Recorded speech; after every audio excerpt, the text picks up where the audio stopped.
Estás escuchando Milenio 3 por Aluka Nanika. ¿Y esto qué es? ¿Vuestras canciones? No, es un juego de Víctor. ¿De qué va? La Ouija. ¿Qué? Viene de Wii. Sí, en francés. Y de ya. Sí, en alemán. Sé perfectamente qué es la Ouija. Todo el mundo ha hecho espiritismo alguna vez, ¿no? ¿Otra vez con ese rollo? Sí, pero la mierda de vaso no se mueve ni por casualidad. Me dejáis de piedra. ¿De verdad creéis en esas cosas? ¿Y por qué no?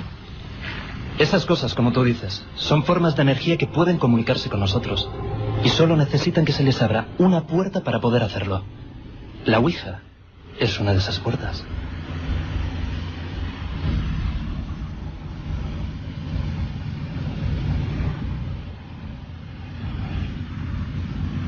Dos menos 20, 4 grados en el estudio de la cadena SER.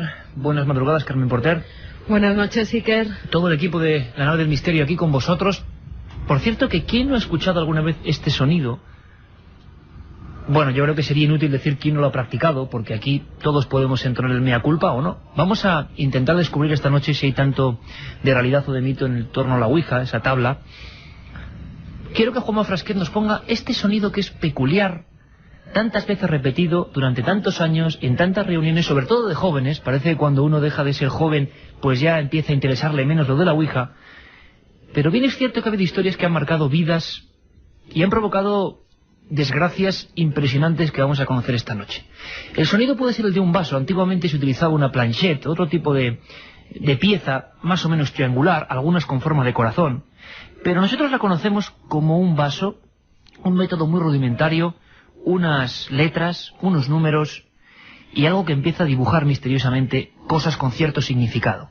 Siempre nos cuentan que hubo alguien, un amigo de un amigo, o alguien que conocimos, o nosotros mismos, que vivió cómo ese tablero empezaba a contar cosas que no podían ser, que solo sabía ella, que solo sabía él. ¿Quién no ha escuchado alguna vez este sonido?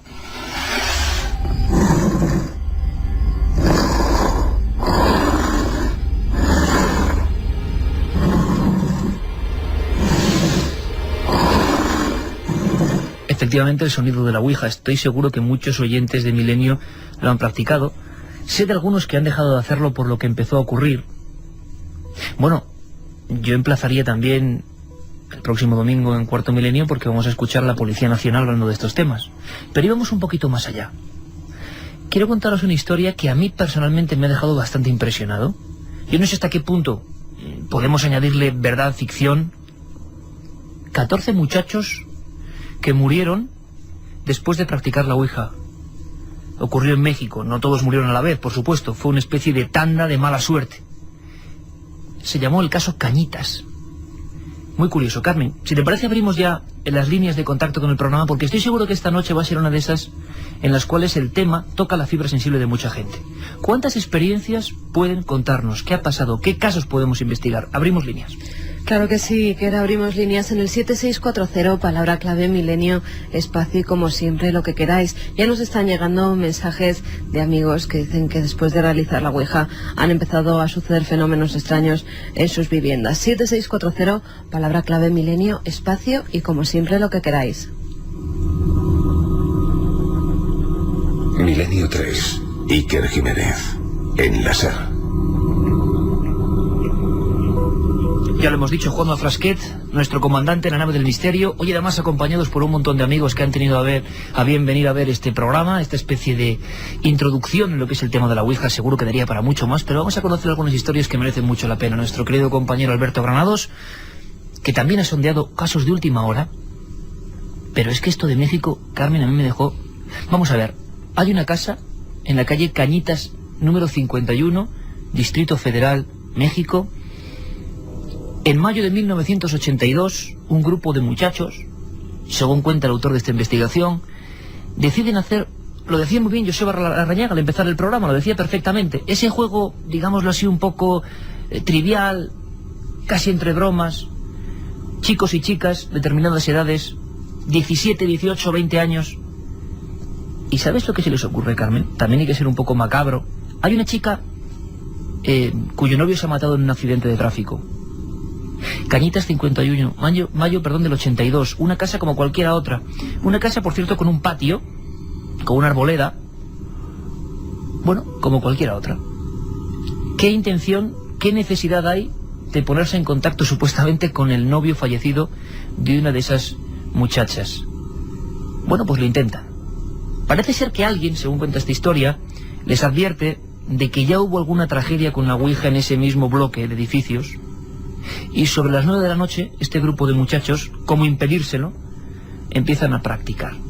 A partir de ahí, cuenta la investigación y un informe policial, que uno de los muchachos se pone a hablar con voz absolutamente desconocida, que nadie comprendía, con voz gutural, y empieza a golpearse el rostro hasta deformarse la nariz y los pómulos contra las paredes, con la cara completamente ensangrentada. Empieza, lo primero que dice exactamente es: yo no soy el novio, lo dice así, la investigación, no lo digo yo, de tu puta madre. Es lo primero que surge. Al mismo tiempo la Ouija escribe eso, una y otra vez, constantemente. El vaso revienta y empiezan a pasar cosas. Una de las personas que estaba en esa primera sesión de Ouija, en mayo del 82, es el que se convirtió con el paso del tiempo en un divulgador de estos asuntos, por lo que le ocurrió, Carlos Trejo. Carlos, buenas noches.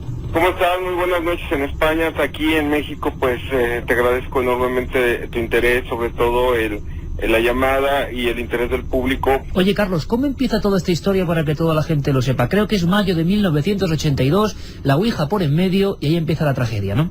Así es, mayo de 1982, era un juego de Ouija, una hermana quería jalar según a un fantasma que era el novio de ella, y esto pues era falso, porque ese novio nunca había fallecido, ese novio jamás había tenido ningún tipo de accidente, entonces contactarse con él pues era totalmente falso.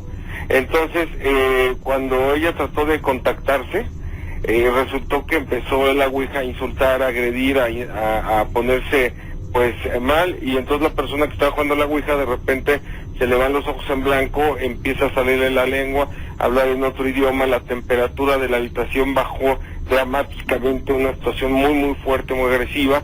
En ese momento se echa él hacia atrás, empieza a tener convulsiones, se lo empezó a rezar, a aventar agua bendita, y de repente él vomita quiere decir que vuelve al estómago, y de repente cuando reacciona, pues él no sabía qué estaba pasando, y todo el mundo pues estábamos muy sorprendidos de lo que se había vivido, y en ese momento, bueno, esa noche cuando estábamos tratando de tranquilizarnos todos, eran 4:45 de la mañana, yo empecé a sentir que algo se subía a los pies de la cama, se cuenta como si fuera un perro, un animal, y yo dije, bueno, yo creo que yo ya estoy sugestionado, y en ese momento agarré, me paré de la cama, salgo al patio, fumo un cigarro, regreso a la habitación, vuelvo a sentir esa situación, y en ese momento abro los ojos y veo un monje parado exactamente enfrente de mí, pero con intención de la agresión, y la cama empezó a vibrar muy fuertemente, todos estábamos aterrados, estábamos con 18 años en aquella época, y bueno, salimos desfavoridos a tratar de buscar ayuda. La ayuda no llegaba porque pues es obvio que nadie nos creía de lo que estábamos viviendo, y fue una experiencia pues muy grotesca.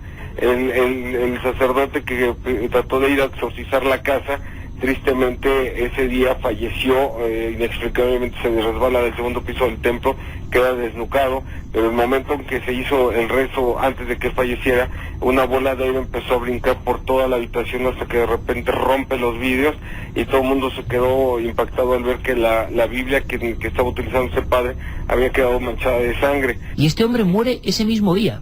Ese mismo día en la noche él falleció. Y después estuvimos nosotros, bueno, pues tratando de buscar ayuda hasta que nos dieran una posible cura, que era una cura azteca, que eran venas de chile, alumbre y rezar el Salmo 91, que es para exorcismos, y tratar de buscarlo a ese ser que estaba adentro de la casa. Cuando nosotros hicimos ese exorcismo, efectivamente se nos manifestó, ya lo podíamos ver físicamente, era una sensación durísima, y sin embargo de repente vuelven a reventar los vidrios, una cosa impresionante. La situación de ahí pasó a que la casa volvió a tranquilizarse, pero en 1986 nos enteramos que lo que nosotros habíamos invocado en 1982 iba a regresar con la intención de seguir matando a los que habíamos vivido esa experiencia. La persona que trató de investigar este caso en 1986 de repente nos habla y nos dice que la situación era muy dramática, que por favor nos esperara porque tenía que hablar con nosotros referente al caso. Este nunca llegó, se mató a 2 calles de la propiedad, aparentemente se quedó sin frenos y el parabrisas lo degolló.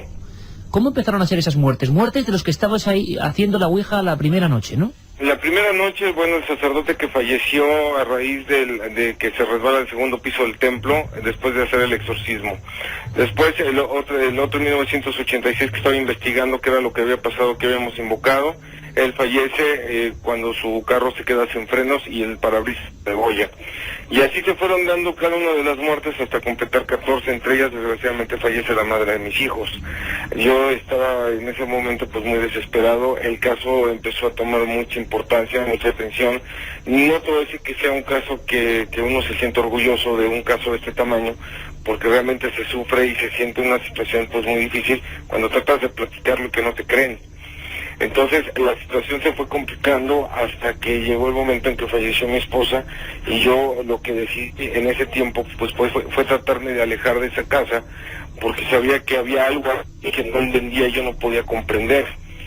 Oye, Carlos, ¿tu esposa cómo falleció? Perdóname que... Ya fue un poco complicado porque de repente ella empezó a adelgazarse. Se le hicieron exámenes de todo tipo, se le hicieron exámenes de cáncer, de leucemia, de SIDA inclusive. Los resultados salían positivos, salían negativos.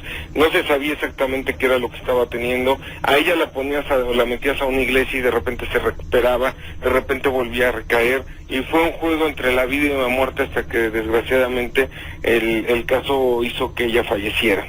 Así con todos tus amigos, ¿no? Así con cada uno de ellos. Hasta que llegó el momento en que yo, más que por valentía, sino por temor, por tratar de entender qué estaba pasando, empecé yo a estudiar el fenómeno, empecé a tratar de entenderlo, comprenderlo. Entré a esa casa, habían pasado pues ya 6 meses, la casa totalmente abandonada, totalmente triste, o sea, del árbol reshojado. Toda mi vida que se había convertido en ilusión, en familia, en amor, todo estaba totalmente destruido después de la fecha del fallecimiento de ella. Entonces, en ese momento, cuando yo entré a la propiedad, iba conmigo una persona que había leído el libro que ya había escrito yo, y sorprendentemente en esa ocasión dentro de la casa se cerraron las puertas solas y empezó a bajar la temperatura con un olor fétido impresionante y se volvió a dibujar la figura de este ser allá adentro. Siempre el mismo ser, siempre la misma figura, sí, Carlos. Estamos hablando del mismo. Oye, Carlos, ¿hubo alguna indagación? Muchas veces estos casos, según nos cuentan, tienen que ver pues con tumbas, necrópolis, catacumbas. ¿Hubo alguna investigación de este tipo en Cañitas 51? Sí, claro, de hecho, increíblemente la sorpresa es que nos encontramos que abajo de esta propiedad se encuentra el antiguo cementerio de los monjes de Tacuba, que estamos hablando de las épocas aztecas. Entonces ahí también hubo un templo de sacrificios humanos. Esta casa fue construida arriba de este cementerio de aquellos monjes de aquella época, inclusive de la Santa Inquisición. Entonces cuando hicimos sus excavaciones, sorprendentemente sí encontramos las tumbas de estos seres. Entonces la posibilidad de que hayamos hecho un contacto con él en el momento justo en el que este ser podía haberse estado manifestando en su momento, tiempo y espacio, pudo haber hecho que el fenómeno se jalara a nuestra época actual. Oye, Carlos, por último, ¿hubo algún interés de ante tantas muertes, un caso tan terrible, ¿no? ¿Hubo algún interés de la policía o de alguna investigación oficial? Sí, de hecho se han llevado a cabo 1000 investigaciones, se han realizado 1000 cosas, pero bueno, la autoridad, tienes que recordar que cuando una autoridad, ejemplo en el caso de uno de los muchachos que muere degollado por un parabrisas, pues para la autoridad es un carro sin frenos, es una muerte que degolla y obviamente no hay un homicida, simplemente lo toma la autoridad como un accidente. ¿Tú qué le dirías a tanta y tanta gente joven que de manera casi de broma, como empezasteis vosotros en 1982 en esa casa de Cañitas 51, intentan acercarse al tema de la ouija? Imagino que tu mensaje después de tantos años es de mucha precaución, ¿no? Bueno, yo creo que el mensaje es que no tienes que arriesgarte en algo que no vale la pena. Tú puedes agarrar y jugar con esta tabla y a lo mejor simplemente no sucede nada. El problema es cuando realmente te contactas con algo y ese algo puede ser un ente agresivo, un ente negativo, un ente que va con la intención de causar o hacer un daño. Ese es el peligro. Carlos Trejo, amigo, mucha suerte, muchas gracias por atender la llamada de Milenio 3 y un fuerte abrazo. Gracias, Dios los bendiga y seguimos en contacto. Milenio 3, en la SER. Terrible historia, la de Cañitas. Vamos con mensajes que nos llegan al 7640, donde también nuestros comentaristas nos cuentan que han sucedido cosas muy extrañas durante sesiones de Ouija. Tony, por ejemplo, dice: yo hice muchas Ouijas, me pasaron muchas cosas, uno de mis amigos murió. Un día, haciendo la Ouija con 13 años en el desván de un amigo, un juguete eléctrico se puso a funcionar. Cuando vimos que no tenía pilas, salí corriendo. Después de una sesión de Ouija, una persona que se burlaba de nosotros la intentaron matar en su portal. La Ouija decía: peligro.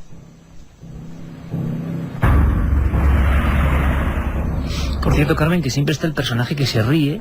Uno de los practicantes, por lo menos, es el arquetipo de la visión de la Ouija clásica, ¿no? Uno siempre desconfía, pero parece que no es leyenda urbana, que a la gente que nos está escribiendo en 7640 le ha pasado, ¿eh? Buenas madrugadas, amigos, os echaba de menos. Hice la Ouija y me sorprendió. Hablé durante un rato con mi abuelo, aunque no sé hasta qué punto es verdad. Gracias y un besazo. Tiramos el vaso desde un 6º piso y no se rompió, nos dice otro comentarista de Milenio 3. ¿Por qué jugamos con lo que no comprendemos? No lo vuelvo a hacer. Pasé mucho miedo. No creo en la Ouija, pero le tengo mucho respeto, así que no la practico. ¿Será porque soy inteligente? Yo lo practiqué en el recreo del colegio y después de ver cómo se le saltaron las lágrimas de puro miedo a mi mejor amiga por lo que nos pasó, nunca más jugué. Hice la Ouija con mi amigo Toño y fue la peor noche de nuestra vida, nos dice Bernie desde Oviedo. La Ouija tiene muchos peligros. Hablar de ellos, ¿de dónde viene?, nos preguntaba Antonio desde Madrid.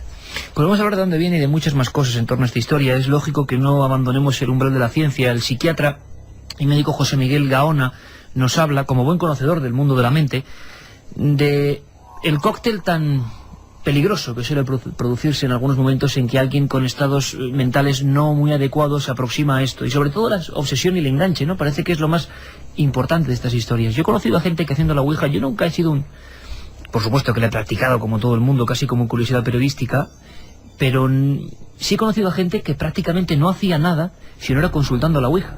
Ese tablero, lo cuenta muy bien la película del Exorcista, se había apoderado de lo que era la vida cotidiana de esta persona. Luego, al empezar la segunda hora, Carmen, si te parece, intentamos saber lo que es la biografía, el árbol genealógico de esta tabla tan extraña, que aparentemente para muchos es una puerta hacia otra dimensión. José Miguel Gaona nos habla de ese binomio, Ouija y mente. Dependerá de manera especial de dos factores. En primer lugar, ¿cómo puede alguien ser influenciado por la creencia de que la Ouija tiene, por así decirlo, una vida propia o sirve de intérprete a seres de otros mundos? Y también me he encontrado en ciertas ocasiones que aquellos que no eran crédulos al respecto, pues se sienten muy sorprendidos por el resultado, y esto también les llega a impresionar de una manera muy profunda. Seguro que la Iglesia, que tú conoces bien por tus investigaciones, Carmen, tiene otra opinión muy distinta. Tú has podido hablar con un sacerdote exorcista, José Antonio Fortea, bien conocido ya por todos los oyentes de Milenio 3, y la opinión es muy diferente, ¿no? Sí, opina que no se deben realizar ese tipo de mal llamados juegos, porque para este sacerdote, como luego nos explicará, no son eso, no son juegos. Podemos abrir puertas que no podemos controlar muchas de las veces, y en ocasiones se han dado verdaderos casos de posesión demoníaca. Siempre según la Iglesia. Por supuesto, de posesión demoníaca u obsesión demoníaca. Hay muchas historias, incluso con niños de muy corta edad, Iker, que realizando la Ouija luego han sufrido graves trastornos. Escuchamos entonces a José Antonio Fortea. En sí mismo la Ouija no es algo demoníaco. Es simplemente un instrumento para contactar con el mundo de los espíritus. En sí mismo no es algo satánico ni es algo demoníaco. El problema es que en ese mundo de los espíritus también hay demonios, y entonces pueden venir demonios. Y allí viene el problema, que uno puede estar llamando a un difunto familiar y sin embargo puede venir un demonio. Y claro, no hay forma de evitar ese riesgo por más que uno sepa de espiritismo, y hay gente que sabe mucho, sin embargo no hay forma de evitar ese peligro, claro. Peligro, psiquiatría, religión, ciencia, ficción, exageración, leyenda, casos reales, lo desciframos y lo descubrimos en la segunda hora. Milenio 3, os esperamos. 2 y 8, aquí estamos, en el estudio 1. Hoy tenemos visita ilustre, compañeros universitarios, periodistas, iba a decir futuros colegas, no, colegas ya, de la Universidad Rey Juan Carlos de Fuenlabrada, que también estaban sobrecogidos con nosotros escuchando a Carlos Trejo y la historia esa de Cañitas, 14 muertes en un umbral en el año 82, año 84, después de practicar una ouija. Algunas muertes tan desagradables como ese muchacho degollado por el parabrisas cuando iba, digámoslo así, a investigar el asunto. Incluso me ha parecido muy curiosa, Carmen, la descripción de ese individuo. Él se refieren como alguien objetivo, una especie de monje flotando y que aparecía en diversas estancias de la casa. Vamos a ver, esto es realidad rotunda, se ha podido exagerar. Yo soy de los que piensa que muchas veces una persona que ha tenido un trance como ese hombre, Carlos Trejo, ha perdido a la madre de sus hijos y a 13 amigos. ¿Será absolutamente objetivo en lo que cuente? Pues quizá no, pero desde luego es una historia humana terrible. Repito, Cañitas 51, distrito de Popotla, México, Distrito Federal. Alguien les avisó, Carmen, alguien, una anciana de la vecindad, algo había pasado, les dijo que jamás hicieran eso de la ouija después de las 7 de la tarde. Es curiosa esta historia. Ellos empezaron a las 9. Empezó la invocación practicada por 6 personas. Y surgió ese primer mensaje que he repetido ya antes, que es que viene en los informes policiales de las declaraciones de estos muchachos después de las primeras 3 muertes. Yo no soy novio de tu puta madre. Así empezaba la comunicación. Y a veces es que es así, Carmen, tan violenta. Otra cosa, siempre aparece, o sea, qué pocas veces, yo a veces digo, el demonio de existir, Satanás, Belcebú, el príncipe de las tinieblas, como queréis llamarle, bueno, debe estar muy atareado para aparecer en cada ouija, porque lo que es cierto es que mucha gente siempre cuenta la eterna historia, ¿no? ¿Será el propio miedo el que se reproduce instantáneamente en nuestra mente en ese tablero y hace que aparezca algo que ya nos desagrada y dejemos el juego? Posiblemente sea una defensa personal. Vamos a hablar de el fenómeno ouija en sí, Carmen. Entonces he elaborado un informe para que conozcamos más. Estoy seguro que todo el mundo conoce algunas cosas solo de este tablero, mal llamado juego, que se llegó a vender en jugueterías. Y se sigue vendiendo en jugueterías. Que se sigue vendiendo. Bueno, pues me parece... Bueno, vamos a escuchar. Luego te lo enseñaré, Iker. Hay todo un catálogo de ouijas que he sacado por internet, donde las podemos encontrar, incluso con dibujos animados. Hasta, fíjate, la más curiosa que me he encontrado es la ouija Bush. Una ouija con la cara de Bush. Yo no entiendo algunas cosas, de verdad, no puedo entender algunas cosas. Repito que en Cuarto Milenio el próximo domingo, hacia las 11 menos 20, 11 menos 25, pues vamos a hablar con comisarios de la Policía Nacional que han intervenido en casos con ouija de fondo. Recuerdo hace no mucho tiempo, un par de semanas, 3 semanas, esa historia terrible de la muerte de Estefanía Gutiérrez Lázaro después de practicar la ouija y lo que vivió la policía. Y bueno, eso ocurre, hay varios casos. Vamos a comprender más el tema de la ouija y por supuesto sigue abierto el 7640. Estamos recibiendo muchísimos casos personales de historias de el tablero Ouija. El nombre de Ouija viene del francés oui y del alemán ya, que significa sí en ambas lenguas. Se trata de una tabla de madera en la que están escritas las letras del alfabeto en la zona central, sí en la parte de arriba, a la izquierda y no a la derecha. También están los números del 0 al 9 y la palabra adiós. Los antiguos egipcios utilizaban un instrumento similar para ponerse en contacto con sus antepasados. Se trataba de un anillo atado a un hilo que bailaba sobre un tablero en el que se disponían diversos símbolos con los que se suponía deletreaban sus mensajes los muertos. También se dice que ya Pitágoras en el año 540 a.C. usaba un objeto parecido cuando se reunía con algunas personas en los que una tabla mística que se movía con una especie de ruedecillas hacía signos que el filósofo interpretaba a sus alumnos, asegurándole que se trataba de revelaciones que le daban los muertos. En la Biblia Iker también se recogen algunos pasajes en los que se prohíbe invocar a los espíritus. Por ejemplo, en Samuel 28 se dice que el rey Saúl recurrió a una mujer para conjurar el espíritu del difunto profeta Samuel y fue castigado por Dios. La tabla, a la que también se llamó el telégrafo de los muertos. Telégrafo de los muertos. Qué terrible, ¿eh? Sí. Fue inventada por William e Isaac Fuld, que la comenzaron a fabricar en 1889. Como reclamo, en las cajas que contenían la ouija se decía: Ouija sabe todas las respuestas, extraña y misteriosa, sobrepasan sus resultados la lectura de la mente y la clarividencia, tan inexplicable como la magia. La ouija le hará sentir lo que usted nunca ha experimentado. O sea que lo del juguete no es reciente. Esto nace como una especie de instrumento. Esto, por ejemplo, Carmen, yo no lo conocía. 1889. Ahí tenemos la fecha. Luego, si quieres, además, trataremos pues las instrucciones que llevan esas tablas ouijas en alguna de sus cajas, que realmente son impresionantes y terribles, porque te hablan ya de que directamente se contacta con espíritus malos, terribles, y lo que se tiene que hacer cuando uno de esos espíritus malignos sale en el tablero. Pero esto en esa época. ¿O ahora? Sí, en esa época En esa y época. ahora. O sea, daban por y eso, ahora. era un instrumento del espiritismo tecnológico, vamos a llamarlo así. Durante las 2 guerras mundiales fue también muy utilizada por las mujeres que habían perdido a sus maridos en combate. La desesperación por su falta hacía que acudieran a todo tipo de métodos para intentar el contacto con sus espíritus. Es en 1966 cuando la empresa fabricante de juguetes estadounidense Parker Brothers compró los derechos del tablero. Se fabricaban con todo tipo de motivos decorativos, desde dibujos relacionados con Halloween, pasando por lugares misteriosos, pirámides energéticas e incluso tablas cuyo motivo principal era el diablo.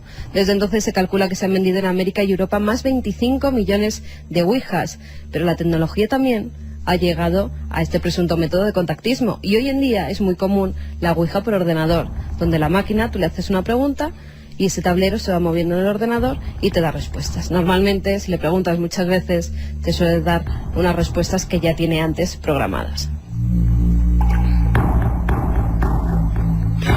La Iglesia, por supuesto, está bastante alejada de estos últimos conceptos y habla de una puerta abierta que puede afectar a las personas. Hablábamos antes con Carlos Trejo y recordamos esa primera escena digna de una película, sinceramente. Ese muchacho, uno de los practicantes de esa primera sesión, 9 y 10 de la noche, Cañitas 51, México, y de repente uno de ellos empieza a golpearse la cara, lo hemos dicho, hasta deformársela, convertirse en una especie de masa informe, sanguinolenta, y repite lo mismo que dice el tablero, y cae redondo al suelo. Para aquellos muchachos, la tabla había hecho algo. Quizá el problema radicaba en su propia mente. Quizá psiquiátricamente es perfectamente explicable, como comentaba antes José Miguel Gaona. Pero, ¿qué ocurría cuando los egipcios, o en el año 1889, la gente practicaba con esta tabla y pasaban cosas? No dudéis que la popularidad de este asunto es porque algo ocurre, evidentemente. ¿Pero ese algo somos nosotros? Posiblemente. ¿Lo peor de nosotros? Probablemente. El exorcista y sacerdote José Antonio Fortea tiene claro que la ouija puede ser una de esas puertas y el riesgo, según siempre su credo de posesión, es más que alto. Es uno de los misterios que todavía no sé por qué hay personas que a la primera vez que realizan una sesión espiritista quedan poseídos y sin embargo hay personas que lo han realizado 30 a 40 veces y no han quedado poseídos. Lo que sí que está claro es que cada vez que se realiza hay un riesgo. A veces es a la primera, a veces a la quinta, a veces a la 10ª y a veces no hay nadie que lo pueda realizar sin ningún riesgo. Estoy recordando ahora el caso de un niño de 13 años también en México que trascendió a la prensa española. 1977 hizo una ouija y fíjate cómo los tiempos también van cambiando respecto a este elemento. Lo que contactaba con ese supuesto niño, lo que el pobre niño a sus 13 años, un niño bastante abandonado familiarmente, que pasaba muchas horas solo, jugaba con la ouija y jugaba solo. Según los expertos, no yo, según los expertos, lo de que ya uno juegue solo es el último umbral, es decir, el momento en que ya pues sería conveniente dejar de jugar. Cuando ese aparato, ese objeto, sea lo que sea, dicen los expertos que se ha apoderado ya de ti y tú le consultas constantemente. Ese niño dejó una carta a su madre sobre la ouija diciendo que había llegado la hora y que sus amigos del planeta Sonolcuclo, me acuerdo perfectamente de esta historia, le habían dado todas las instrucciones para viajar a su mundo. La forma de viajar a su mundo era lanzarse desde el 9º piso, donde vivía, junto a la ventana, con el tablero ouija. El cadáver del niño apareció en la carretera con el espanto de todos los viandantes. Arriba, la policía y la madre se encontraron eso, un tablero ouija y una última carta de despedida. Por lo tanto, está claro que algunas personas, pues desde luego no están indicadas para jugar este juego. Yo creo que casi nadie debería hacerlo, de no ser que sea por una mera curiosidad, por ejemplo, divulgativa, científica, intentar descubrir eso. Pero por ocio no. Por eso no comprendo lo de los juguetes. Ejemplo, lo que dice el doctor José Miguel Gaona. ¿Cómo puede ocurrir que una persona con ciertos problemas mentales ya graves vaya a cualquier juguetería y compre esto? ¿Qué puede desencadenarse a partir de ahí? Escuchad muy bien lo que dice. La verdad que la combinación de perturbaciones mentales y ouija es una de las peores que existe, no solamente con ouija, sino quizá con otro tipo de fenómenos llamados paranormales, porque la interpretación de estas realidades está exenta de cualquier capacidad crítica y por ende la persona puede llegar a tomar al pie de la letra cualquier traducción de estas, llamémoslo así, realidades.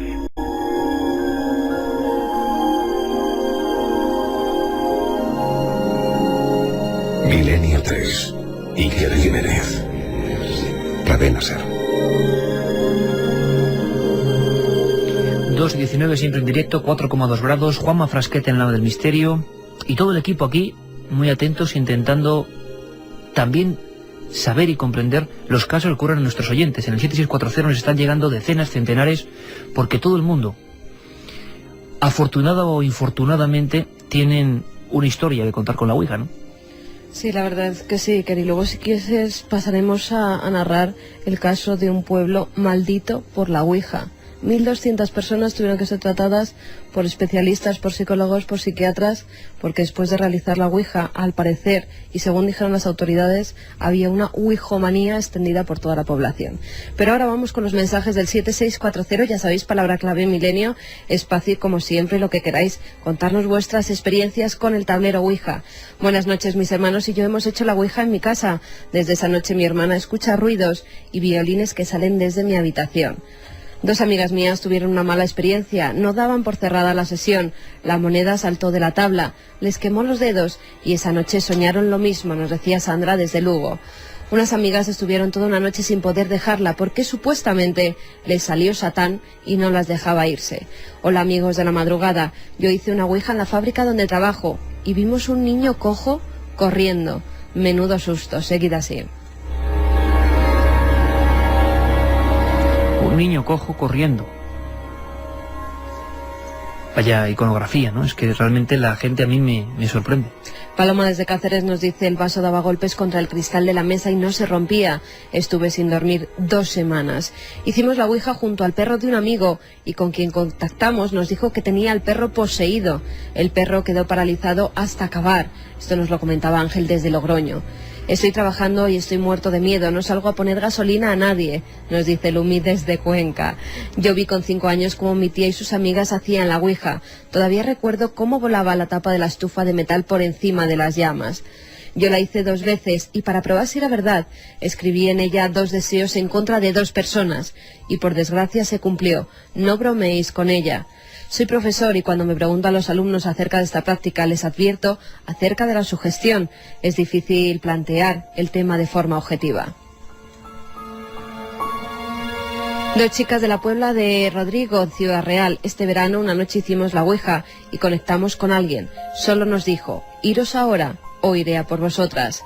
Yo la hice con unos amigos, pero no pasó nada. Tal vez no sabemos cómo comenzar. ¿Cómo se comienza una Ouija? Sois los mejores, muchas gracias. Recuerdos para Miguel, nos dice Encarni. Un amigo, su ex, le hizo la Ouija en su casa. Se le encendían las luces y en la cama notaba que algo le acariciaba las piernas. Nos dicen 3 amigos fieles de Milenio 3. Yo estoy recordando, es que es muy curioso la cantidad, el abanico de elementos que aparecen en estas historias. Estoy seguro que muchos son añadidos, la gente cree que lo ha vivido así, y otros son objetivamente así. Está claro, como decía ese profesor que nos escribía en 7640, que es muy difícil en un tema, por eso es un tema especialmente complicado, ser objetivo, mantenerse en una línea media, pero sí es cierto que hay historias que curiosamente coinciden, lo de los sueños al mismo tiempo, que 6 miembros de una sesión Ouija sueñen lo mismo esa noche. Eso, estoy recordando ahora ese caso, que a mí de verdad es de los que me puso los pelos de punta, y que nos lo contó un querido compañero, uno de los grandes realizadores de televisión española, Miguel Porcel. Ahí no había Ouija, pero sí había un sueño compartido. Un sueño que hasta qué punto es real o está pasando. Creo que lo contó aquí en Milenio 3. ¿Os acordáis? Un crimen, una mujer que decapita a su marido. Ocurre en Gerona. Ocurre en el año 92 aproximadamente. Y este equipo, redactor, productor y realizador de televisión española, acuden a Gerona. Se les hace de noche, tienen una avería, llueve a raudales, y llegan a un hotel solitario, nada fuera de lo normal, un hotel correcto, humilde, y les dan 3 habitaciones una encima de otra. Había habido una historia, al parecer, relacionada con fenómenos extraños, pero ellos no sabían absolutamente nada. Me contaba el bueno de Miguel Porcel que esa noche, en mitad de la madrugada, con el cansancio acumulado, algo lo despertó. Y ese algo era un sueño. ¿pero era un sueño? Él asegura que una especie de figura muy delgada, oscura, sin cara, se aproxima, girándose como quien observa a través de una puerta, pero la puerta estaba cerrada. Lo observó perfectamente. Intentó dormirse a pesar de todo, muy asustado, y a los 30-40 minutos recuerda que alguien rasgaba periódicos a su lado, como si alguien estuviera sentado en la pequeña cama de al lado rasgando periódicos. Cuando bajó al día siguiente al desayuno, preparando ya casi las cámaras para ir a rodar, estaba blanco como la leche, pero era la misma tez, la misma cara del compañero de producción que se bajaba en aquel momento desde el segundo piso. Había soñado lo mismo. El tercer amigo, que no sabía nada de lo que había pasado con los otros dos, les confesó la extraña noche de terror en ese hotel de Gerona. No solo había visto esa figura encorvada mirándoles, sino que la cama de al lado estaba completamente deshecha, y las almohadas, la suya inclusive, estaba en mitad del suelo, aporreada, deformada, como si alguien les hubiera estado dando una paliza durante toda la noche.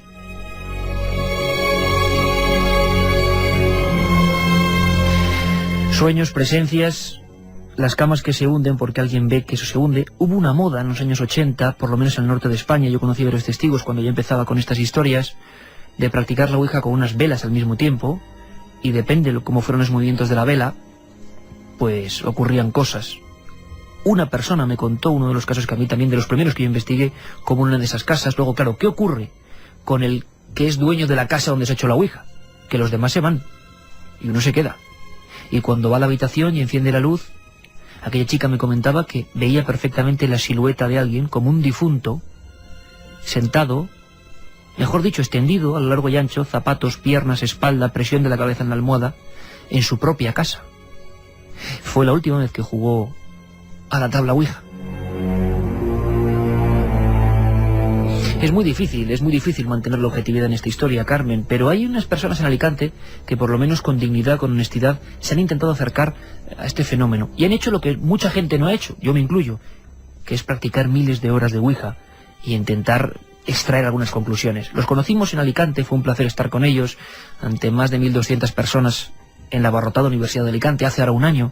Él es Paco Azorín. Paco, buenas madrugadas, amigo. Hola, buenas noches, sí, ¿qué tal? ¿Cómo estás? Te mandamos un abrazo muy fuerte en recuerdo de aquellas jornadas históricas, ¿verdad? Ya lo creo, muy bien, muy bien. Oye, pasan estas cosas, Paco, con la ouija. Vosotros que lleváis tantos años investigando, ¿hay fenómenos que misteriosamente, cuando haces tú una encuesta de tantos casos y tantas prácticas, realmente se reproduce un material muy parecido en la gente? Te cuentan lo mismo. Nos está pasando ahora mismo en el 7640. Esto es parte del misterio de la ouija, ¿no? Sí, mira, yo pienso, Iker, que la ouija es una gran desconocida. Todos sabemos que tememos a lo que desconocemos, y como justamente la ouija muy poquita gente la ha, digamos, investigado, porque practicarlo sí, ya sabemos que justamente yo estoy escuchando el programa y veo la cantidad de mensajes, la cantidad de gente que está interesada en esto. ¿Todo esto qué significa? Que quizás la ouija, esta sesión de ouija de la que estamos hablando esta noche, es el fenómeno paranormal más conocido y más practicado. Por eso yo pienso que hacéis muy bien en divulgar estos temas para que la gente sepa realmente con lo que nos enfrentamos. Yo creo que hay dos versiones distintas aquí. Una es la que siempre se ha dicho, ¿no? Que las sesiones de ouija son peligrosísimas, que hay que tener muchísimo cuidado, que podemos quedar poseídos. Yo creo que esta versión pues hay que ir un poquito desechándola. Yo sé que tiene muchísima peligrosidad, sobre todo para los niños, para personas crédulas, para personas sugestionables, pero también me gustaría que habláramos un poquito de esa parte positiva que tiene la sesión de ouija. Que existe, ¿no? Las sesiones ouija sí que tienen una parte positiva. ¿Quiénes pueden practicar esa sesión de ouija, Iker? Porque claro, no todo van a ser desgracias.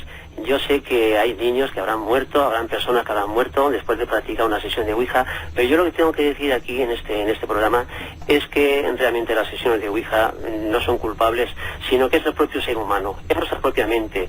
La peligrosidad radica, por supuesto, en el propio ser humano. Si una persona un tanto desequilibrada se enfrenta a una sesión de ouija, pues por supuesto va a obtener, digamos, desequilibrios por todas partes. Esto es una cosa clarísima. Sin embargo, si una persona de mente lógica, de mente clara, una persona que está dispuesta a aceptar cualquier cosa que nos diga en la sesión de Ouija, porque lo va a cribar por su inteligencia, que no está dispuesta a creerse todo lo que van a decir, pues esa persona sí que está dispuesta, sí que está capacitada para hacer una sesión de Ouija. Y yo he llegado, nosotros, nuestro grupo, hemos llegado a la conclusión de que las sesiones Ouija constituyen un foro perfecto para que todos podamos participar de un tema cualquiera. Además, la sesión de Ouija, lo hemos discutido muchas veces, Iker, constituye o es un tiempo muy propicio para obtener otros fenómenos paranormales. Demos un giro, Francisco, si te parece, como muy bien estás argumentando, y hay que tener también esta parte en el programa. Sí. Pero claro, el gran problema aquí es quién sabe si es sugestionable o no. Igual a veces hay que darse un susto para comprenderlo, pero demos un giro, si te parece, Francisco Azorín, al asunto de qué versión positiva. ¿Tú has encontrado casos en los cuales la utilización de la Ouija, de este tablero tan polémico, ha generado algo positivo, algo benigno, en vez de al revés, como estábamos escuchando antes? Sí, mira, yo llevo practicando este fenómeno, como bien sabéis vosotros, algo así como unos 25 años.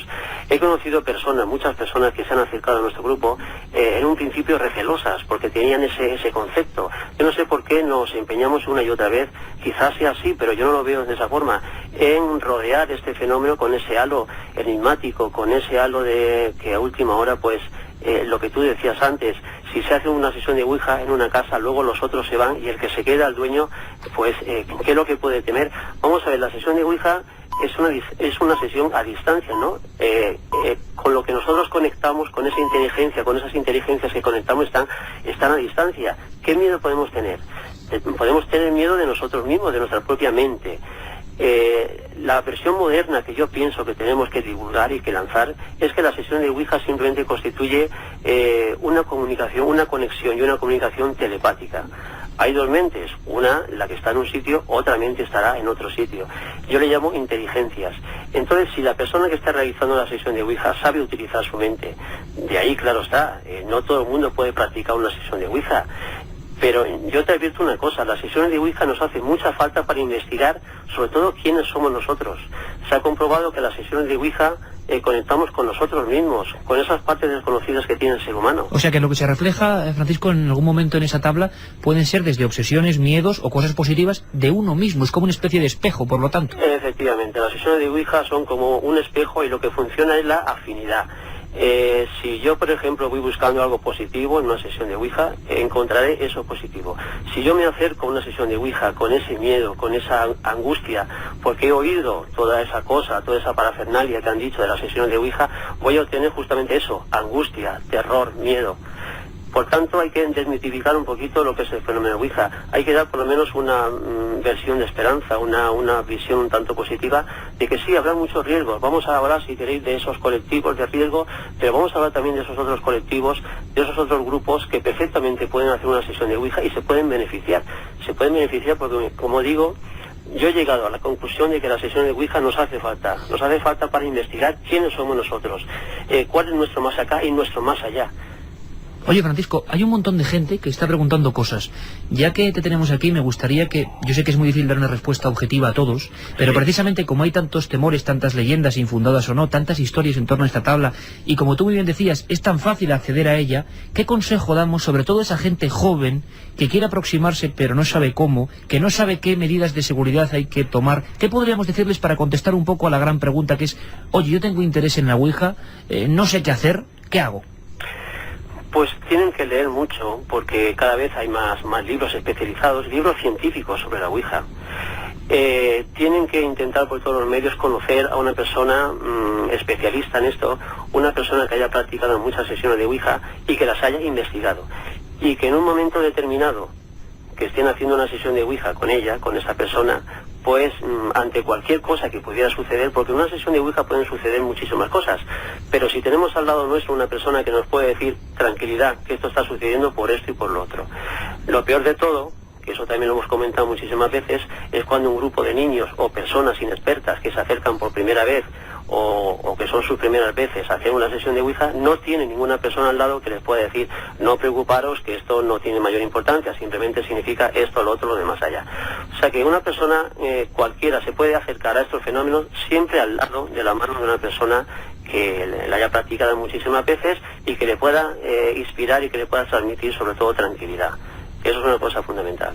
Pues yo creo que dejamos ahí ese mensaje importante, ese mensaje de la otra cara, es decir, que hay gente que está indagando en este asunto en la Ouija con resultados muy positivos, con resultados que no son terroríficos, que no son macabros y que está claro que la mente equilibrada es muy importante. Lo que pasa es que hay que también autoanalizarse para saber si uno tiene la mente equilibrada o no. Antes de que se vaya, Paco, vamos a trasladarle una pregunta de Tom, de Tordera, desde Barcelona, que dice: una vez abierta la puerta, cuando están haciendo esa sesión, ¿cómo se puede cerrar en caso de resultados negativos? ¿Cómo hacemos, Paco, para que ese supuesto ente maligno que ha aparecido en ese tablero Ouija, o lo que sea, ¿no? Ese ente maligno estará a muchísimos kilómetros o estará quizá en otros planos dimensionales, no puede hacer absolutamente nada. Simplemente dejamos la sesión de Ouija, si estamos con un vasito o con una moneda, se le da la vuelta y ya está, no pasa absolutamente nada.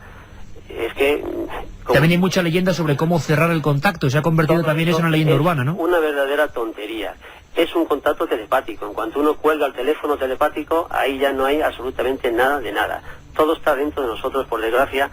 Los que somos peligrosos somos nosotros. La mente humana ahí sí que radica, sobre todo si no llegamos a creer toda esa parafernalia de que es el demonio, de que podemos llegar a conectar con Satanás. Pero vamos, si estamos negando, si mucha de la gente que niega el fenómeno Ouija y que niega que existan espíritus, está diciendo que no hay que hacer la sesión de Ouija porque justamente podemos ser poseídos, porque yo hay cosas que no las entiendo. Cuando los investigadores ni siquiera tenemos claro si existen extraterrestres, intraterrestres, entidades espirituales, porque no hay nada claro, no hay nada, absolutamente. Solamente sabemos que se conecta con algo que es inteligente, pero no sabemos ni qué naturaleza tiene ni dónde está ubicada esas cosas inteligentes. Entonces, ¿cómo podemos estar hablando de Satanás, de espíritus, yo la verdad es que no... Conectaríamos con nuestros propios demonios, por ejemplo. Conectamos con nuestros propios... Que eso sí que son peligrosos, desde luego. Conectamos y ahí está, la sesión de Ouija, lo que yo decía, quiero terminar con esto. Nos hace mucha falta a los investigadores porque gracias a ella constituye una herramienta para estudiarnos a nosotros mismos. Sabéis que el ser humano es un gran desconocido y en la sesión de Ouija, bien interpretadas, bien llevadas a cabo, constituyen una herramienta poderosísima y muy buena para autoexaminarnos. Pues dejamos ahí clarísimo el mensaje de Paco Azorín, que ha sido un placer tenerle aquí para dar ese otro lado de la balanza, que también existe, por supuesto, y que no todo es tan oscuro en torno al tema de la Ouija, en torno al tema de la supuesta conexión con algo, que ese algo puede estar mucho más cerca, y que seguramente reubicar y reinterpretar ese algo y conducirlo hacia, como todo ocurre en el misterio, hacia fines positivos, nos va a dar mucha mayor satisfacción. Paco Azorín, desde Alicante, miembro de la SEIP, un abrazo muy fuerte, amigo. Muchas gracias a vosotros, buenas noches a todos.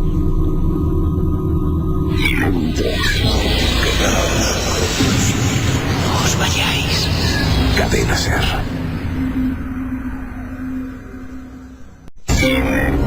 Milenio 3. Cadena Ser. Con Iker Jiménez y todo su equipo. Veo a Juanma y a Alberto Granados sumidos en una penumbra muy especial hoy.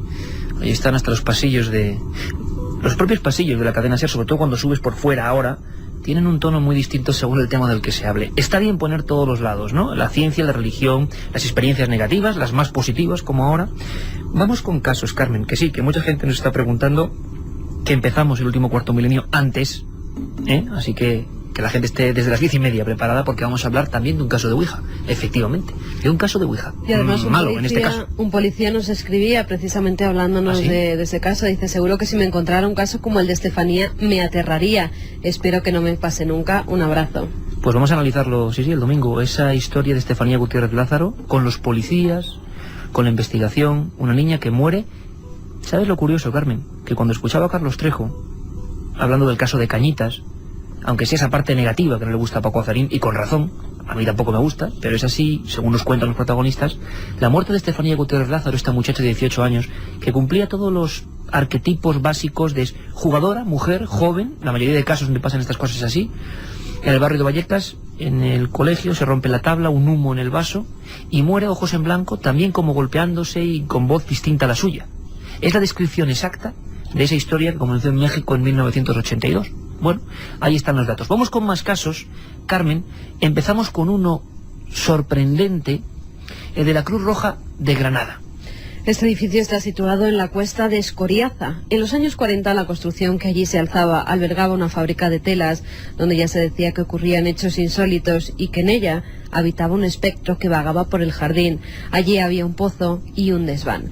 Los mayores prohibían a los niños jugar por esas habitaciones y les advertían para que no entraran en dicho desván, sobre todo en esa última habitación. Algún vecino aún recuerda cómo, desoyendo las órdenes de sus padres, se atrevió a traspasar el umbral de esa puerta y pudo observar flotando en el aire una especie de esfera que emitía un fulgor blanco. Además, en la vivienda se oían golpes y los muebles se movían y cambiaban de sitio sin que nadie los hubiera tocado. En 1950 se derriba la fábrica de telas y en el solar se construye un hospital y una leprosería, un edificio gris que al ponerse el sol se vuelve aún más tenebroso si cabe. Al parecer, allí se produjo una muerte trágica. Entre otras cosas, esto fue el detonante de los supuestos fenómenos paranormales que allí se producían. Un accidente de circulación en el año 1989, la muerte de un voluntario de la Cruz Roja, el intento de contacto por parte de sus amigos a través de la Ouija y por fin, Iker, los fenómenos poltergeist, casi siempre, fíjate qué curioso, alrededor de la taquilla de ese compañero fallecido.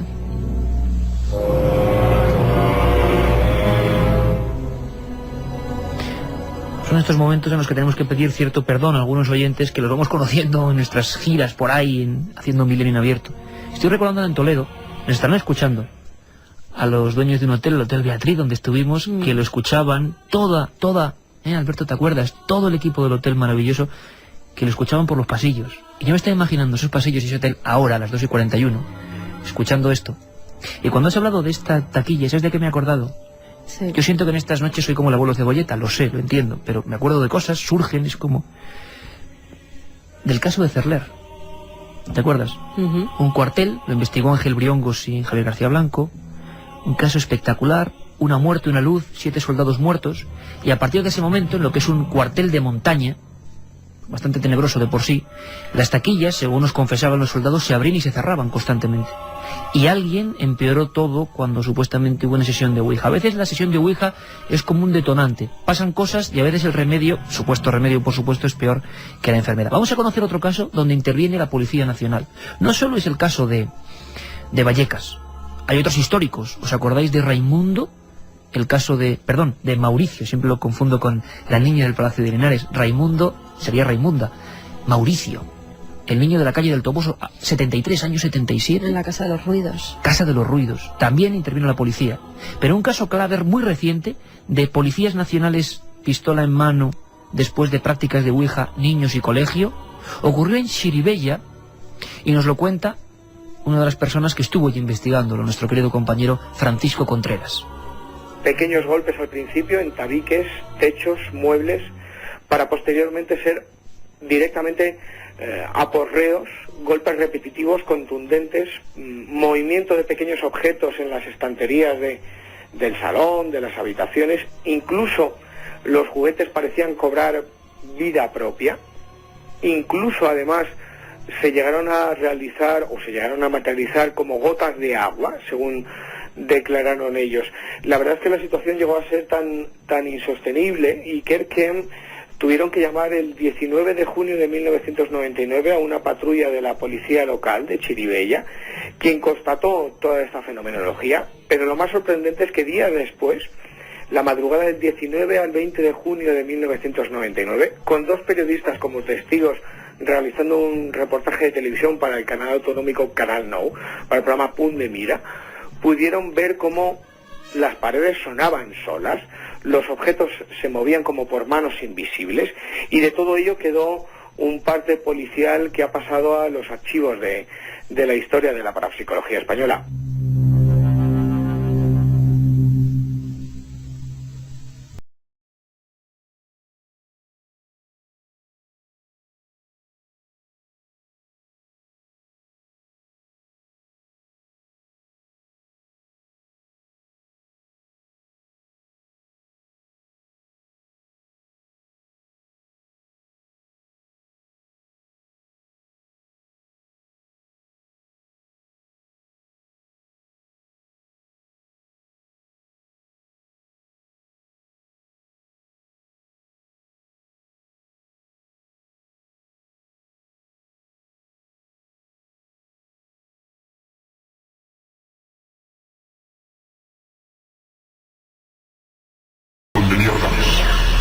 dicho? ¿Mamá? ¡Mamá!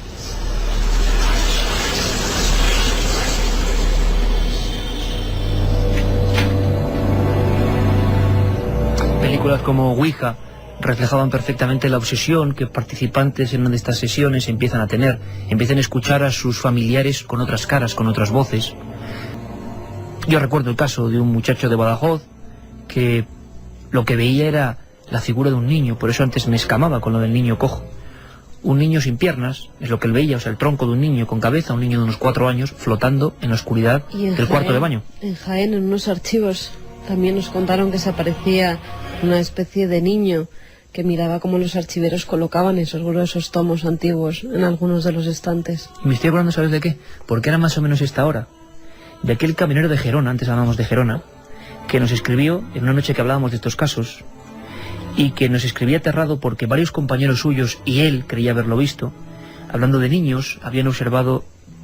Fíjate, el mensaje es que era tremendo. A veces en el 7640 tienen que resumir tanto que se convierte en un titular. Era soy camionero, pam pam, nombre, apellido, teléfono de contacto.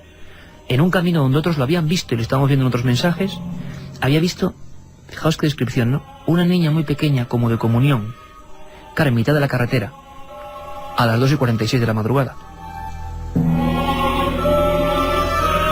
Nuestro compañero Alberto Granados ha intentado adentrarse aún más en una sesión de Ouija tipo y ha comentado algunas de las primeras teorías, como la inducción mental, movimientos que posiblemente hagamos nosotros sin darnos cuenta o no. Le escuchamos. La habitación está en penumbra, tan solo unas cuantas velas goteando cera en un viejo candelabro. En torno a una mesa redonda, varios amigos, al principio risueños, ahora más tensos. Las manos empiezan a sudar y el corazón late cada vez más fuerte.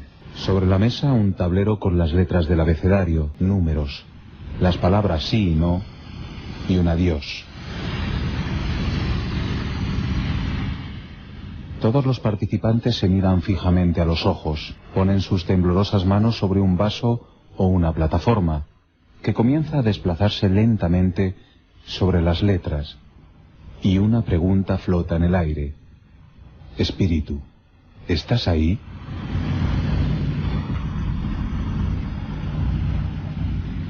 Ficción, realidad. Han sido varios los científicos que han tratado de investigar qué ocurre con la mente de los participantes a una sesión de Ouija. Se habla de inconsciente colectivo o de efecto idiomotriz, descubierto por William Carpenter en 1882. Movimientos musculares de origen mental y que son independientes de la voluntad. Carpenter aseguraba que esta fuerza era la que movía también las varillas del zahorí o los péndulos radiestésicos. También hay científicos que hablan de energía residual, de un cierto tipo de fuerza que tendríamos los seres orgánicos y curiosamente también los inorgánicos. Una energía que puede permanecer o ser sentida por los seres vivos o absorbida por los elementos y el ambiente. Lo cierto es que muchos de los participantes a sesiones de Ouija no vuelven a ser los mismos. Algunos hablan de sucesos extraños, otros simplemente terminan enganchándose y esperando más de los muertos que de los vivos.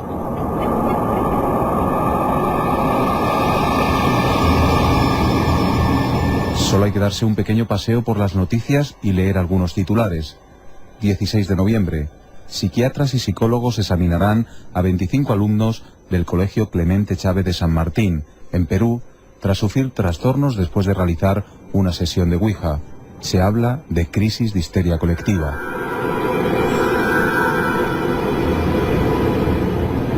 La próxima vez que entre risas y bromas con tus amigos, pongas sobre la mesa una tabla Ouija, piénsalo bien. Quizás esta vez alguien al otro lado esté precisamente interesado en ti. Quedaos. Milenio 3. No os vayáis. Cadena Ser. 3:10. Hoy es uno de esos días en los cuales tanto Alberto como Juanma se ganan el sueldo, pero la gente también les manda algún piropo, porque estas músicas a determinadas horas, bueno, pues son muy curiosas, ¿verdad, Carmen? Pregunta sobre todo sobre un objeto curioso, nos preguntan mucho porque, claro, es cierto, no lo hemos explicado bien quizás. Antes de la Ouija también hay una especie de elemento, la Ouija prehistórica, vamos a llamarlo así. Su nombre, planchette. Era el método que, como bien decías antes, se utilizaba antes de que surgieran las ouijas para intentar contactar con los espíritus. Las primeras que se fabricaron una especie de pequeñas canastas que estaban atravesadas por un lápiz. Con ellas el medium, después de concentrarse, hacía de mediador de los espíritus y escribía en un papel el mensaje que estos presuntamente le transmitían.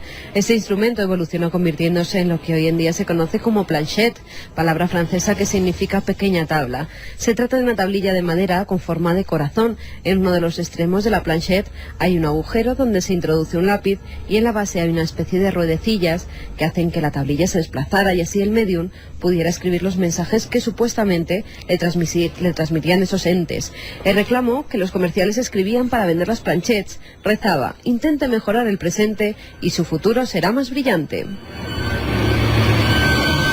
Las instrucciones decían que había que poner la tabla en las rodillas de una dama y de un caballero y la guía o planchette con forma de corazón encima de ella. Cualquiera de los dos, después de concentrarse, podía hacer una pregunta y aquello contestaría rápidamente.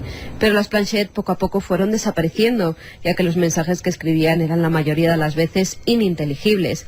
El papel se movía, el lápiz se desplazaba, se escribían frases encima de otras. Por todo ello, esto fue evolucionando hasta convertirse en lo que hoy conocemos como el tablero Ouija. Bueno, pues también hay una intrahistoria de todo esto. Yo recuerdo a algún psiquiatra que nos comentaba en su día, y no es José Miguel Gaona, que cuando alguien llegaba a su consulta, le hacían esa ficha preliminar, ¿no?, donde había datos, fecha de nacimiento, nombre y causa por la que uno acude al psiquiatra, y ponía Ouija, se echaba a temblar.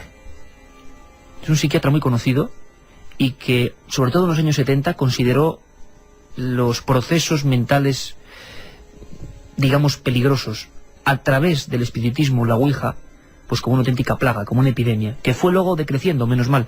Y por favor, que nadie, que hay de todo, claro, entiende este programa de hoy. Yo he tardado 347 programas en hablar de la Ouija como una especie de ánimo a que la gente lo practique, porque es todo lo contrario. Por mucho que Paco Azorín diga que hay que ser, que yo estoy de acuerdo con él, pero el peligro es quién está libre de ser sugestionable, quién está preparado realmente. Yo desde luego no, por ejemplo, o sea, entonces creo que como observador puede ser. Pueden pasar cosas realmente terribles. Por ejemplo, te comentaba antes en el Cerrito, en California, en esta ciudad californiana, el 7 de marzo de 1920, los titulares de los periódicos informaban con grandes letras: ciudad entera maldita por la Ouija. 1920. Al parecer, la noche anterior la policía tuvo que detener a 7 personas que se habían vuelto locas después de realizar una sesión de Ouija. Una chica de 15 años era arrestada vagando por las calles, estaba completamente desnuda porque decía que así podía contactar mejor con los espíritus. En días posteriores, la Ouija-epidemia, como se le llamó, se trasladó a otras localidades e incluso un oficial de la propia policía cayó en la obsesión y comenzó a rasgar sus ropajes mientras sufría un ataque de histeria cuando se encontraba vigilando a una entidad bancaria. Llegó hasta tal punto el estado de histeria colectiva que las autoridades tuvieron que enviar psicólogos y psiquiatras de otras localidades a El Cerrito para que examinaran a 1.200 personas. Fíjate hasta dónde llegaría esa epidemia, esa ouijomanía que llamaron los medios de comunicación, que prohibieron la Ouija tanto en esa localidad como en las localidades cercanas. Todos los tableros de Ouija fueron quemados y ninguno de ellos no se permitió nunca más que volvieran a las jugueterías. Qué interesante historia. Por cierto, acabamos con dos... Mañana vamos a conocer más cosas, si nos permitís, mañana, que tenemos un montón de información y vamos a estar en vivo en uno de esos sitios macabros que personalmente a mí no me gustan nada. Vamos a tener uno de nuestros reporteros allí, pero además de eso parte de lo que hoy vamos a contar, porque es tan interesante, Ouija, por ejemplo, y otras historias, vamos a contarlo también mañana, os esperamos de 1 a 3, pero me gustaría escuchar de nuevo religión y psiquiatría, dos grandes bazas para esta historia. El exorcista José Antonio Fortea habla de una solución, siempre según la Iglesia, para cuando llegan esos enfermos de la Ouija. La solución para todo este mundo complejo, variado, de fenómenos distintos que tienen que ver con los espíritus y los demonios, es siempre la oración a Dios. Allí no hay ningún peligro, por más que se realice, y ahí está la medicina de todo. Y la oración, esencialmente, viene dada en el libro Ritual de Exorcismos, en el que hay distintas posibilidades según los casos. Y bueno, se trata de que el sacerdote ore a Dios para que Dios libere a esa persona, y esa es una particularidad, use un poder que hay en el sacramento del orden, un poder sacerdotal que normalmente no es muy usado, que digamos, pero que es el poder de ordenar al demonio por el propio poder que uno tiene, porque se lo ha dado Jesús en el sacramento, tal como aparece hace 2000 años indicado en los evangelios. Y eso es un exorcismo, en definitiva. Pero también la psiquiatría tiene mucho que decir. Siempre con ese despego que tenemos con todos los temas que son fácilmente practicables, dejamos la palabra a José Miguel Gaona, psiquiatra. Atentos a lo que dice este experto real científico en la mente humana. La mente es capaz de hacer no solamente de mover objetos, sino de muchísimas más cosas. En ciertas ocasiones, quizá por el propio desconocimiento que muchas personas tienen de la mente, les parece increíble que alguien de una manera inconsciente, por ejemplo, pueda mover un vaso u otro objeto sobre un tablero lleno de letras o números. Personalmente creo que sí somos capaces de, no solamente eso, sino de muchas más cosas, y creer a la vez que no somos nosotros quienes estamos realizando dicho movimiento. 2:57, acabamos con tantos y tantos mensajes y futuras investigaciones, seguro, en muchos de esos casos que nos han enviado al 7640. Carmen. Buenas madrugadas a todo el equipo. Estoy cerquita de vuestro trabajo, trabajando en un gran almacén donde venden libros, discos, bueno, aquí cerquita. Yo solo, y el sonido de la ouija me ha traído malos recuerdos. Pues se coloque bien nuestros libros, que estaría muy bien. Para darle un poco de humor, porque hemos estado un poco duros. Cuando tenía 13 años empecé con la tontería de la ouija. En mi pueblo escuché y sentí a un niño correr alrededor de mí. Pensé que era mi sobrino, pero no era él, nos decía Silvia. Yo hice ouija durante un tiempo y dejé de practicarla cuando veía sombras raras, nos decía Sedavi. José dice que él perdió 20 kilos de peso y que se puso muy malo. Yo estuve en una sesión... Carlos Trejo, su mujer, dice que adelgazó sin parar. ¿Te has dado cuenta? Yo estuve en una sesión que se hizo y preguntaron cosas de mi abuela que nadie sabía. Casi todas eran correctas. Soy de Museros, estoy solo currando en una gasolinera. Las neveras hacen ruido y estoy muerto de miedo. Bueno, pero es un ruido lógico, ¿no? Digo yo. La ouija me dijo que alguien de mi familia iba a morir. A los 3 meses falleció mi padre, nos decía Luis. Yo no creo que eso sea verdad. La ouija se mueve con la mente de las personas. Según la ouija... Sería igual de misterioso mover con la mente algo, pienso yo, vamos. Mira, otra que han fallado. Según la ouija iba a ser bombero y ahora estoy estudiando medicina. Bueno, mucha suerte. ¿Es verdad que si empiezas a hacer la ouija no puedes parar hasta que el espíritu te lo ordene? Nos preguntaba Álvaro Veiga desde Santander. Pues leyenda urbana, ¿no? Sin duda alguna. Sí. Os puedo asegurar que a nosotros se nos movió el vaso sin contacto alguno, una y no más. ¿Cómo os lo podría contar? Os puedo llamar, nos decía Mori desde Teba, pues a través del mail milenio3 con número @cadenaser.com. En el año 95 solía hacerlo con mis amigos. Un día uno de nosotros estuvo toda la noche con convulsiones. Al día siguiente tenía 5 cruces arañadas en el pecho. Historias que investigaremos sin duda alguna. Mañana estamos en un sitio donde solo os digo que mucha gente, es que la verdad es que este fin de semana se mató en honor a los extraterrestres, aquí en España, más de 13 personas. Mañana lo conoceremos, de 1 a 3, Milenio 3. Gracias por escucharnos. Un abrazo.